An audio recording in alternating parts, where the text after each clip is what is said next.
Welcome to Where's Dr. Mark podcast. And where is Dr. Mark today? Dr. Mark is with Gladys, grateful Gladys, and her human, Jeff Riggin. Welcome, Jeff. Welcome, Gladys. Thank you for having us. It's going to be really fun. Jeff and Gladys have a really heart-touching story, and Jeff and I have a story that's sort of intertwined with it, how we met and how we become friends and how we're working on projects together, and how Dr. Mark has become a social media advisor for a chicken. Here in Tucson, there's a river walk, and in Tucson, the river is not really a river, it's just a dry bed, but there's a path along the way, paved path, and I was down there jogging on the river path, and I come along and I see this concrete bench, and I see a bike on the ground, and I see this guy sitting on the bench with a chicken, this bright white chicken. You can guess who I'm talking about here. And I look to my left, I'm like, wow, that's kind of weird. I mean, that's interesting, you know. You did actually turn around and come back. Well, I finished, I came back. I was thinking about it, but I went up and kind of finished where I was going, then came back and I said, well, I'm going to check this out. Well, I'm going to check this little scene out here. And then so I said, hey, how you doing? And I guess, was your bike broken down? Yeah, flat tire. Yeah, I had a flat tire. And so I asked him about Gladys, and then we got into this pretty lively conversation about how Gladys came into his life.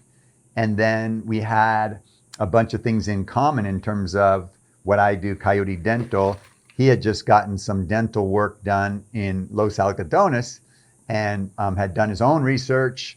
And so we had a lot to chat about that. And he's also had been a long haul trucker, and that ties in intimately with how he met Gladys. And so we were looking for a shuttle driver, and we were like, hey, he wanted to stay put in Tucson rather than doing the long haul. So we're talking about all kinds of fun stuff. For me, I've gotten used to her attracting that type of attention, so I a lot of times don't really recognize that the attraction that other people are attracted to by her difference. Yeah, by some guy with a chicken. Yeah. She's been with me so long, at times I forget that it is a different deal for almost everybody that she comes in contact with. Yeah, the novelty's worn off for you, but yeah, everybody who sees her, from my perspective, is like, wow, whoa, what? Exactly. And the smiles that she puts on, I don't care if they're 8 months old or 88 years old, the amount of joy that she brings. Yes, she's an angel. Yeah. Yes. And you had a different name in the beginning, right? It was it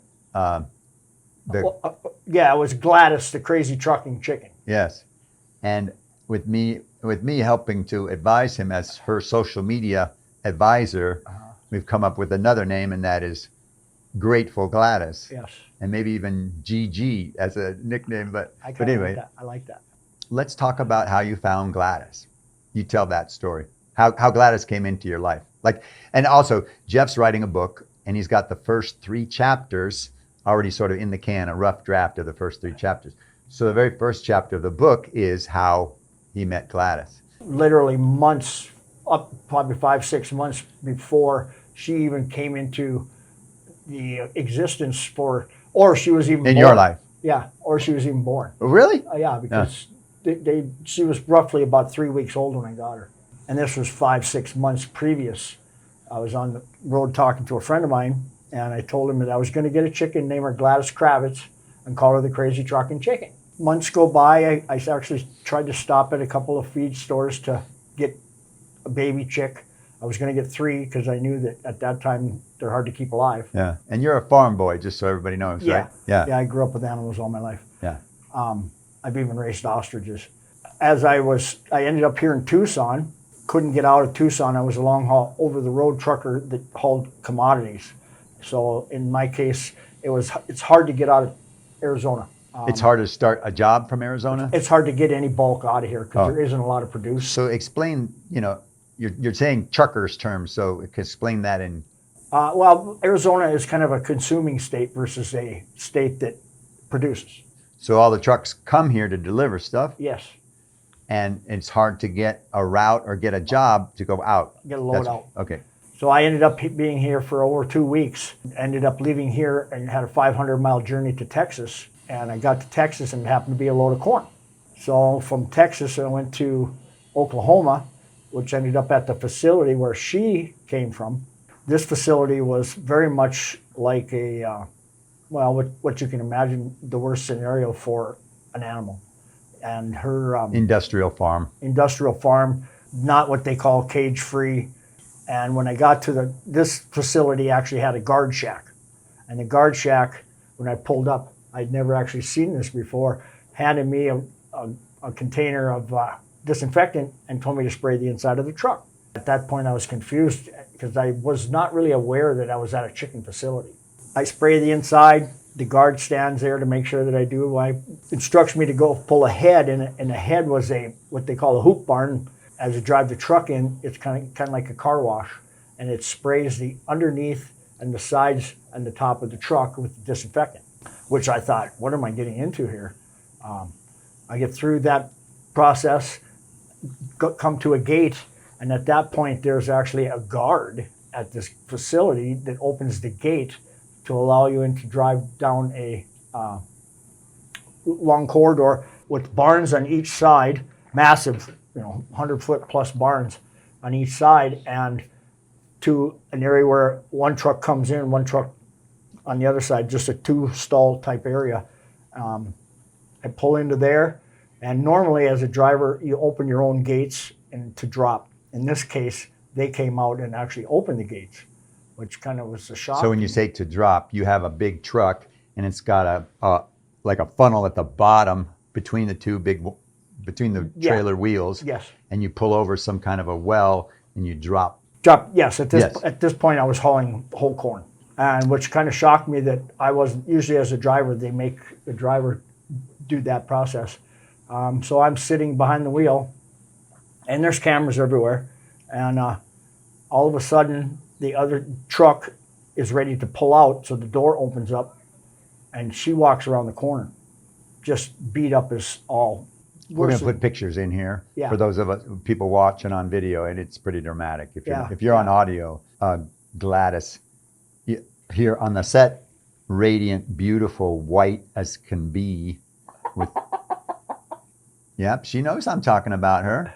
You're radiant and beautiful and white and shiny as can be, aren't you? But she looked like dog meat. Yes. Anybody who's not on seeing the pictures, but go ahead. And it really represents how we treat our animals before we consume the products that they create or the actual critter itself. So it really does show that we as humans need to do better. Mostly, for the life that the animal gets on the planet and the sacrifice that the animal does for us. And also on top of that, the quality of the meat. You have an animal that's just bedraggled and beat to crap and pumped full of, don't get me started.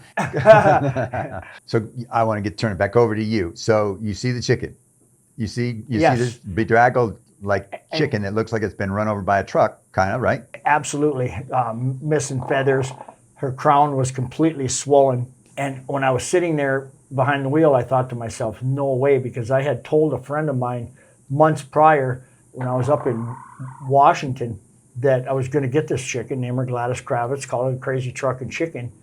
And here I am at a facility where she ends up being what I manifested. So she presented herself to you. I'm sitting at the wheel and I was like, no way. I looked up at the cameras knowing that everything was being monitored because this place was like a prison for critters. So I got out of the truck, went over to her. She crouched down, which was a good sign because as I'll tell you, in the next chicken that was in the same facility, I tried to get that particular chicken walked off. And it's where Gladys, she was ready to get in the truck. So crouching down was like a sign of opening up to you or being welcoming you and allowing. Yeah. Allowing. And you know this stuff because you had chickens when you were younger. Yeah. And most aren't allowing. The Leghorn breed is actually quite docile. So they're used a lot for egg production. They don't have a lot of meat in the breast meat area, so they're more of a production chicken. So I got out, threw her, grabbed her, put her in the truck, and she was just trashed. And the whole time I got back in the truck, I was just waiting for one of the facility workers to Gestapo come up. Yeah. workers. Yeah, come up and say, hey, dude, you can't take that chicken. And finished doing the unload. The door opened, and we drove off, and we never looked back. And that's basically the first chapter of Grateful Gladys's adventures. The title of the second chapter is Getting to Know Gladys. Is that what, or what were the three chapters? There's meeting Gladys, getting to know her, and then... Well, the second one was kind of based upon getting exercise. So I ended up rehabilitating, buying an e-bike. Yeah. So I was getting heavy as a trucker. I was living in the truck. Her and I actually lived in the truck for 14 months and roamed the nation.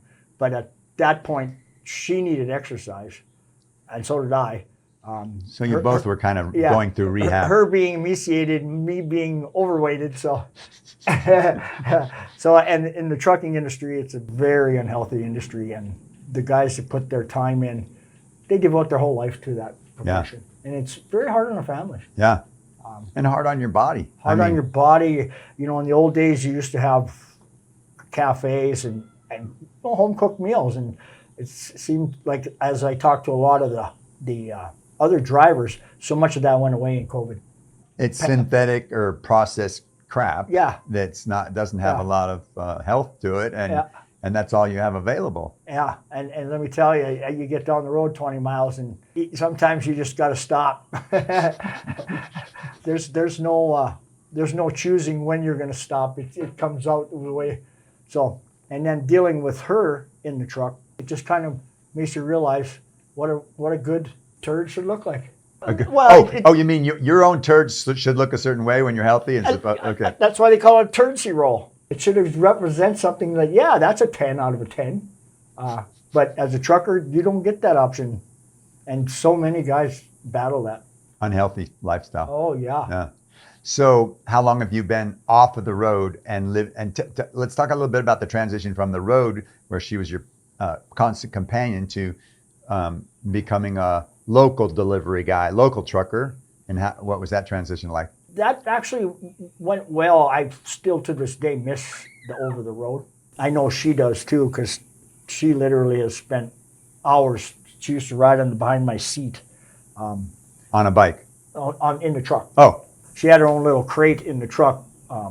Obviously, managing a chicken in a truck is something that it took a learning curve to figure out how to manage something that processes food about every 25 minutes. Well, I've seen you dealing with Gladys in public and at home, and heard a lot of stories. Just yesterday, where we're making plans for this, you were talking about she's gonna she's gonna poop pretty soon. Yeah. And you got to watch out. You know when she's gonna lay her egg, and she gets irritated. And you were talking. Talk a little bit about. You were talking about how sometimes, you guys have developed a real relationship. Oh yeah.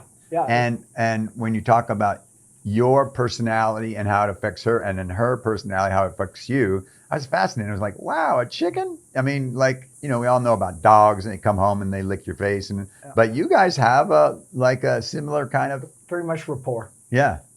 And you can tell when she's irritated, and she probably can tell when you're irritated, and absolutely. And those that have chickens that watch this will know there are special ones that will really desire affection. We don't have that affection thing. We both have just come to learn that we're together. You've resigned to your relationship. Yeah. Like an old married couple. Yeah, exactly. But I want to point out, we'll show some pictures of Molly, and we'll talk about, we can shift gears and talk about some of our experiences that we've had at events and people that Gladys has encountered. But Molly... And there's been thousands of people that this chicken has met. And we've got hundreds of pictures. I've helped you. I've been with you at events, and we've taken hundreds of pictures. And we got lots of videotape with her interacting with people. And she is like an angel. When I think about Molly at the Unity Church here in Tucson, she's in a wheelchair. She is she's probably close to 90 years old, and she's very involved. She had been involved with this church as the activities director, so she knows everybody, but she's obviously slowing down, and in a wheelchair. She just fell in love with with Gladys, and Gladys fell in love with her. And you can see the pictures. We'll put the pictures up here. Well, and it was during Christmas, so yes, everybody was wearing red and white. So yes, and she's red and white, and she's got her red and white nails. And there is Molly, just fell in love with Gladys, and it's on her. She's in the wheelchair, and Gladys is on her chest. With Gladys is like nestling her head into her shoulder, and Molly is just in heaven, and so is Gladys. Well, I mean, it was such a striking. To me, I'm getting goosebumps just thinking about that moment because it was so striking. Well, and for me, I have been around it enough to where majority of those situations, those individuals had a chicken in the past. Mm-hmm. And that's the case with Molly. She had one as a little girl. And so it brought back all these memories that which it happens tremendous amount of times. We had it happen yesterday at your office. You know, guy started talking, Greg. Talking about his childhood yeah, chicken. Yeah. You know, and it's funny because I don't care, like I said, if they're 8 months old or they're 88 years old, joy. Yeah. And the memory that comes. In a lot of cases, it's the being chased by the rooster, and that's a pretty dramatic thing because those kids are my sons can talk about that. Not much taller than the rooster, and so they're like monsters to them. And they'll fight you like an MMA fighter. Well, the other scenario with kids that I've seen, and we'll talk about, we actually attended 4 different public events together. It was really fun, and as helping him to put together his social media presence and develop a message. You know, we've developed like 5 tenets. Should we go over those now? Let's go over that in the second half. And there's Gladys getting a little drink. See, they know each other pretty well. They drink out of the same glass.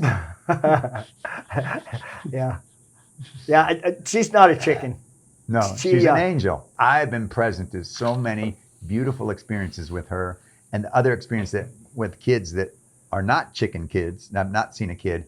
It's this look of wonder, like, you know, like we've been in like 4 different public events, and Jeff usually has his bike, and often Gladys is on the handlebars or on the bar. She rides very similar to this. Yeah, so we made up these signs that say, "Great, you know, follow Grateful Gladys on Instagram." You know, you'd see parents coming up, and Jeff is like cruising along, and I'm a few feet ahead or a few feet behind, and I'm watching the crowd for some little kid who's just like starstruck.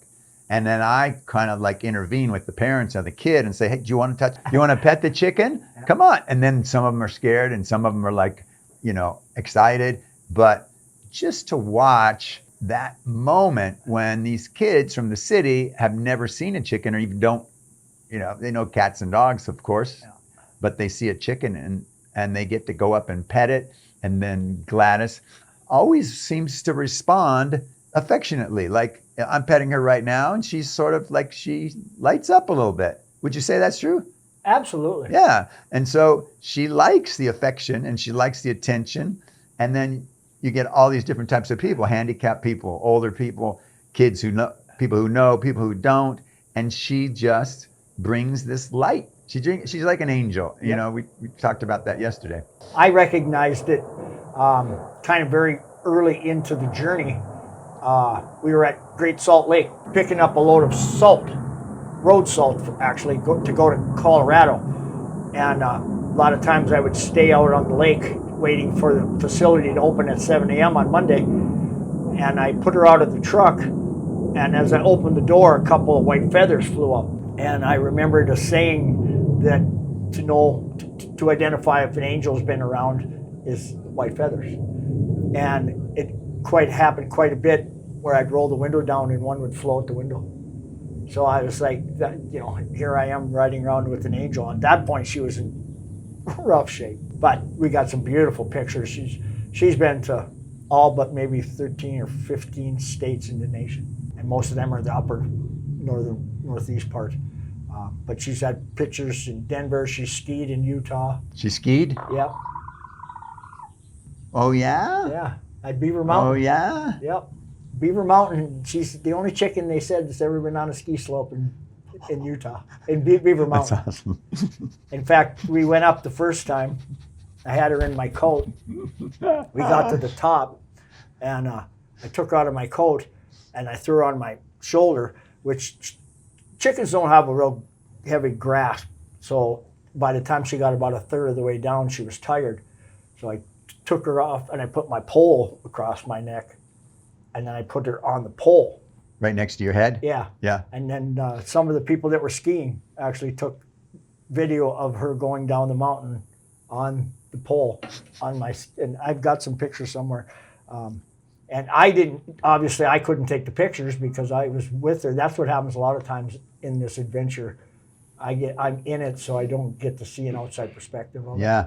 And I've been helpful. I've been having fun being the person who takes the pictures and gets to sort of set up the little interactions. And well, and on the one instance when I looked over one time, I saw you off in the distance, and I was kind of envious because I was like, I don't get to see that factor. At that point, I looked down, and here's this little kid with them eyes that you just talked about. And I often wonder, do these kids picture a chicken nugget, or do they picture a angel chicken? Because there are so many species and so many different styles. yeah, correct me if I'm wrong, but part of your mission is to bring these issues to light. Like, hey, How we treat our animals. This is where a chicken McNugget comes from, and like, it's so funny the curious and weird attitudes that people have about chicken meat. Like, oh, well, you can't just eat chicken meat. You have to go to the store and buy it because somebody else had to do X, Y, and Z. And they're like, it's so strange that people have such a disconnect from what they eat and this. It's tremendous. We all should have to see how our food is being treated before we consume it. Yeah. We're consuming trauma at such a heavy rate. Yeah. And we're introducing it to our children, and then not allowing the children or showing the children the amount of effect that is done or that's taken in by what we're consuming.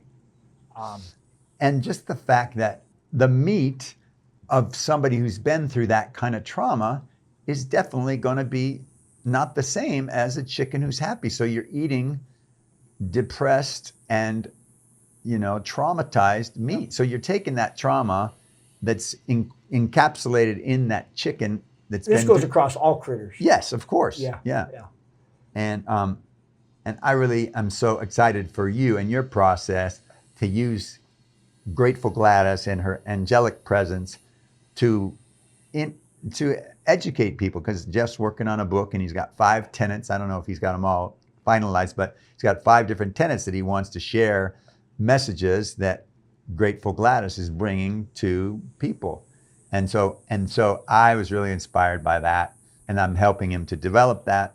I wanted to touch a little bit on her attracting attention, because we would be at we went to the 4th Avenue Street Fair, and we've been to 4 different major public events. Plus, we rode bikes a lot, and I would be behind him, and Gladys is there on the handlebars, and I'm watching these kids go by, or people on a bike, or people walking one direction or the other, and I'm looking at people, and then when somebody made some sort of a connection, we would stop and sort of facilitate it and have fun with people. And I'm not shy about attention. I got a blue beard. Maybe I have some need for attention. Maybe I didn't get enough hugs when I was a kid. But she gets 10 times the attention that I get from my blue beard, and I'm like, what about me? Nobody pays attention to me when Gladys is around. So, but it's been a blast to be part of this process for you. So for us, for all of us. Yeah. And so let's take a break right now. We're actually here in Tucson, Arizona. It's pretty hot, and we're right next to a pool. Maybe we could all take a little dip. Gladys likes to get in the water? She's been in the pool. And I know it'll cool her down. Like I've told you, she's really not a chicken. I'm her human, and we just she follows me in whatever we do. All right.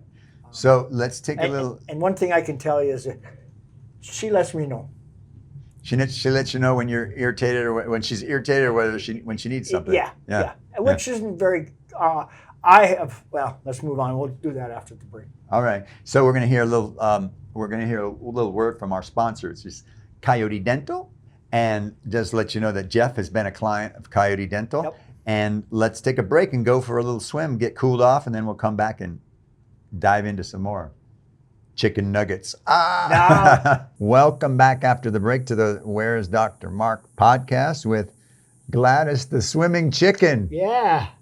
Grateful Gladys. She doesn't look as magnificent when she's dripping wet, but she seemed to have fun. What do you think? She's swum a few times before. Yeah, I believe that's her third time in the pool.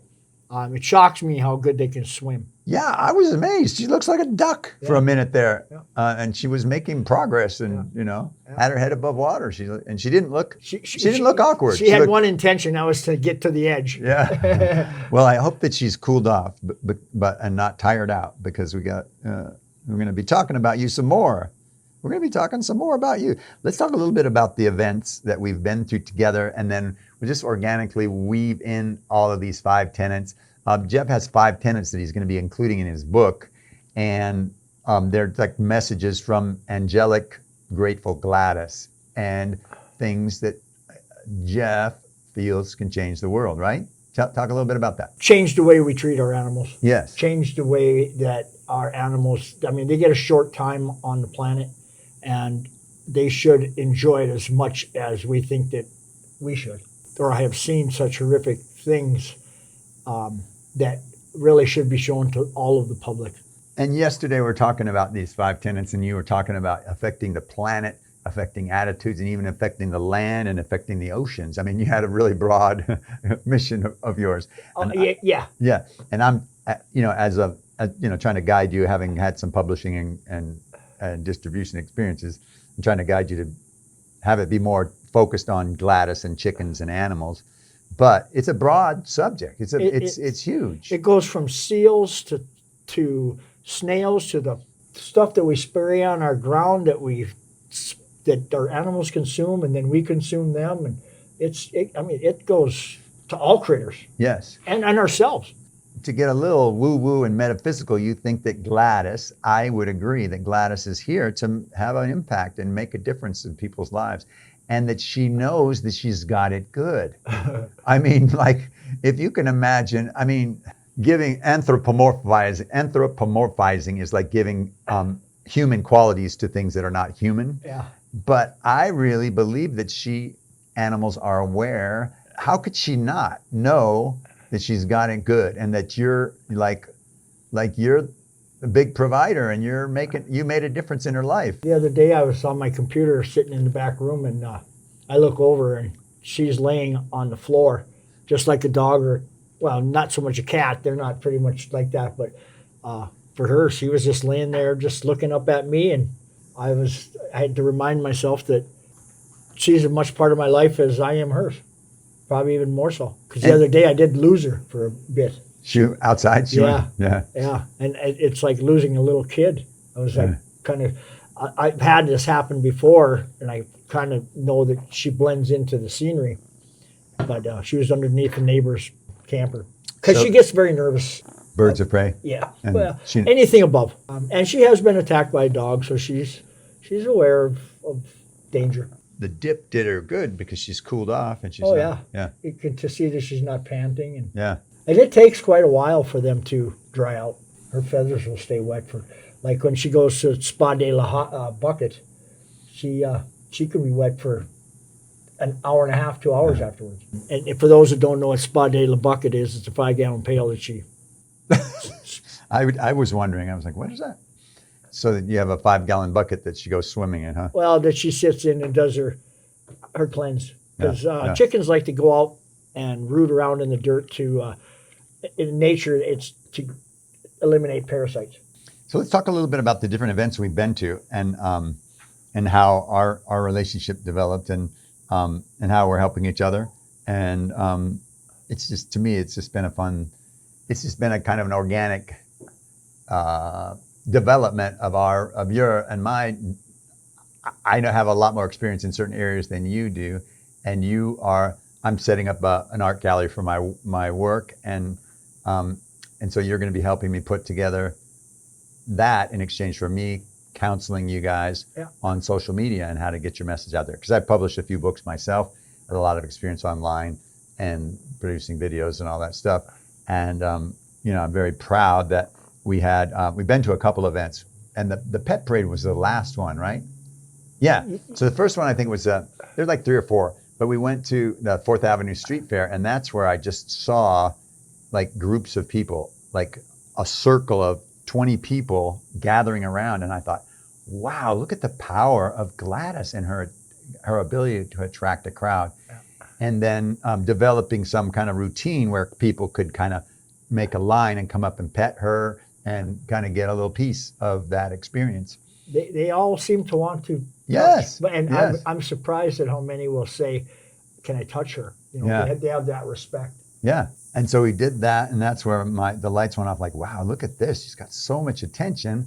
Let's figure out a way to use social media, and video, and then we chatted about doing a book, and you thought that was a great idea, developing these 5 tenets of important messages that Gladys is bringing to the world. And then, so we went to the book fair here, and then the light bulbs started going off for me, like, oh my God, she's a perfect for the story of you and her is a perfect, and it can highlight all these different tenets and all these different causes and missions that are important to the world. Oh yeah. So there's booths. You want me to set it up a little bit? Go ahead. There's a huge book fair here in Tucson at the University of Arizona. It's one of probably the second biggest one in the world. And so out on the U of A Mall, they have all these booths, and people pay money to have a booth to sell their wares and attract their attention. And here comes Gladys, and she's taken away all the attention from all the booths, and we're not paying. We're just cruising along, And so it's kind of like the police are kind of like, well, just don't, No, don't. actually, they came up and we took pictures. Yeah, with the police? Yeah. And then everything was good. Continue on, carry on. All of a sudden, they show back up. And they're like apologizing because the commander had called and told them to tell us or to stop or to keep moving. Yeah. Because we were taking from paying customers. Paying vendors. Yeah. And I thought that was kind of cute that first of all, the officers were just ecstatic to have the pictures, but then they're coming up telling us to keep moving. Yeah. And then it wasn't too far down the path. We ended up going, I went to this one booth that I was interested in, and the individual asked me to stay there because they hadn't been getting any information or any attention. And when Gladys showed up there, she started gathering a crowd. Yeah. She just has that ability. So for me, it was kind of shocking to be keep moving, and then the other one tell us to slow down. So our process of working together developed, and then we had a couple weeks later, not that many weeks later, there was the PACC, Pima County something, I don't remember. Pet parade. Pet parade. I don't remember what the PACC stands for, but it's Pima County Animal Control. Well, it's all animal. It's same kind of type of people who are all about pets and about animal rights. So it's perfect venue. And just on a second note, please adopt and spade. There are so many dogs out there that need homes. Yeah, at that event, the pet parade, I had a relationship with somebody from a TV station, and I talked to him, and he said, "Yeah, come on down. You can join. You can be part of the parade with us." Yeah. And so we did that, and we kind of split off.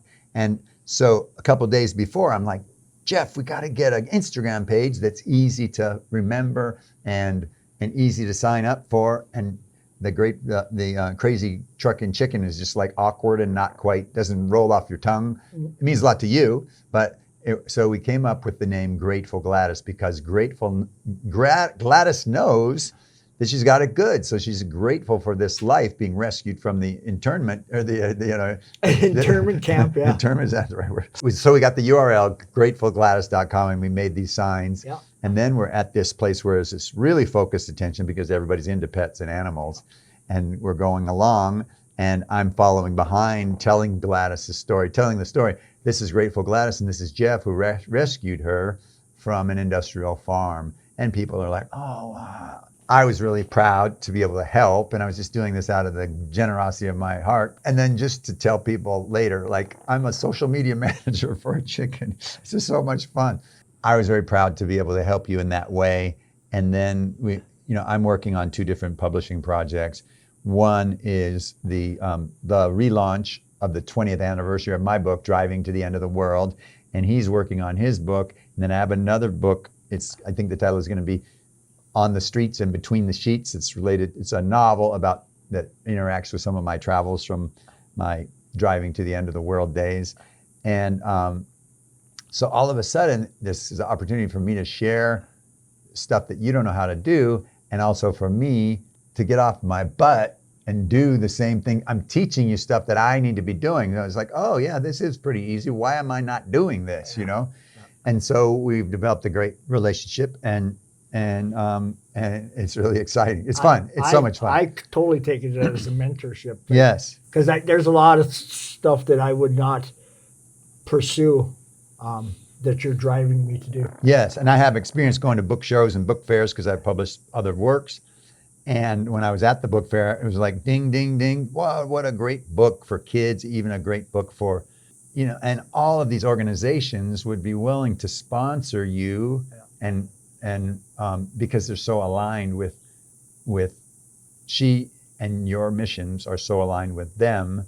It just seems like an awesome thing is being born right now, and I'm excited. Well, and the awareness of animal husbandry is becoming more and more worldwide. Yes. I think America needs to get a wake-up call. We have become so commercial that we've taken the ability to remember that they are a live thing. Yes, and they're part of the planet. So many different causes on the planet, but I think that these, it's great for people to grab one and run with it, and I think that's what you're doing. Getting off a little bit on her page, she has pretty much all the platforms, but her Facebook page tends to get a lot of animal rights kind of people, advocates and stuff like that.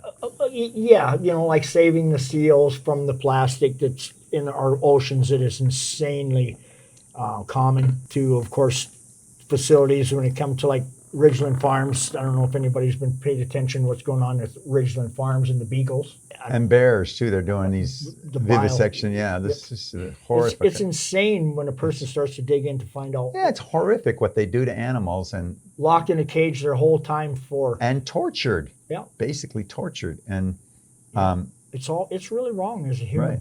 And I think our world is evolving, and you are a guiding force. And Gladys came into your, forgive me for putting words in your mouth, but no, absolutely. Gladys came into your life as an angel to forward all of these causes, and I look forward to seeing how you can, have her become a spokesperson, or anybody who's watching this and who wants to be involved and can help with this process of developing Gladys, Grateful Gladys, as a personality. She's not going to live forever. No. In fact, I've had quite a few comments of how old is she now? Because the average chicken don't make it past 6 months. Yeah, but that's in an industrial farm, right? Okay, and now you take a farm setting, majority don't make it past 2 years. It's just you got everything out there that's after them. Coyotes, minks, skunks. There's something that wants the chicken. And they're an easy prey. But they're also very aggressive, and one thing people don't realize, that having them around is so good for the human environment, because they take care of spiders, snakes, mice. So they are actually a very good critter to have in our environment. As long as you've learned, like I have, to put up with the shit. Every young man should have a chicken to live with. It teaches you how to put up with shit and expect more. Why don't we finish up here, and you can talk I can talk a little bit about what I know about your website. It's by the time this airs, you'll have a place where people can go and sign up to be on the newsletter, and you're going to be giving away the first 3 chapters. Is that right? Yes, possibly even more as this grows. I really want to engage with the public. Right. So, of course, the public likes to receive things, and I am working on some merchandise. I was just thinking about Ask Gladys, a little question, and then you could answer for Gladys on, what about this and what about that? Thank you very much for being here, and thank you, Gladys. We'll call it a day, and just remind people, gratefulgladys.com. Sign up for the newsletter, and you'll get some free stuff. And then when the book is ready in a few months, there will be some kind of a promotion, maybe a Kickstarter campaign. And if you know anybody who needs a spokesperson for your related mission, Gladys is available. Yes, yes. Yeah. And we'd also appreciate your input. Yeah. Yeah, become part of the Grateful Gladys family. Yeah.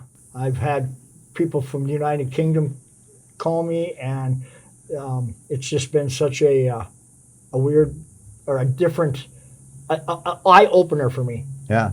To think that this was manifested years ago, and here we are in Tucson, Arizona. All right, so follow Gladys on gratefulgladys.com and her Instagram page. And thank you for watching. This is Dr. Mark from Coyote Dental, and this is the Where's Dr. Mark podcast. And Go ahead. And remind yourself, if you're getting frustrated with your animals, just think of them as your grandma. As your grandma? You want to tell that story? At times, of course, we all get impatient, or we get, for lack of a better word, can be an ass. And I had to remind myself at times, because I was getting frustrated cleaning up chicken shit, that how do I know that Gladys isn't my grandma? Coming back to keep you on the straight and narrow? Well, and to actually get the word out to help other animals live what short life they have on the planet. And I think that we've lost the ability to recognize that, because we go to the store and they're put in a little package, and we don't recognize the eyes of the critter that we're eating. So remember that the next time you want to be a jerk to your animals or humans, remind yourself, is that your grandma? Would you do this to your grandma? Yeah. Yeah. And in some cases there probably are people out there that'll do that. But I think it really helped. It really helped me to step back and remind myself I shit too. On that shitty note, let's say thank you very much, Jeff. And thank you, Gladys. Thank you for being part of the show, the Grateful Gladys Show. Thank you very much. Thank you. And now a word from our sponsor, Coyote Dental. I'm the founder of coyotedental.com. Ow, ow, ow. We help people save up to 70% on their dental care in Mexico. So connect with us, hook up on a call with us, and we can show you how that can work for you. Thank you very much.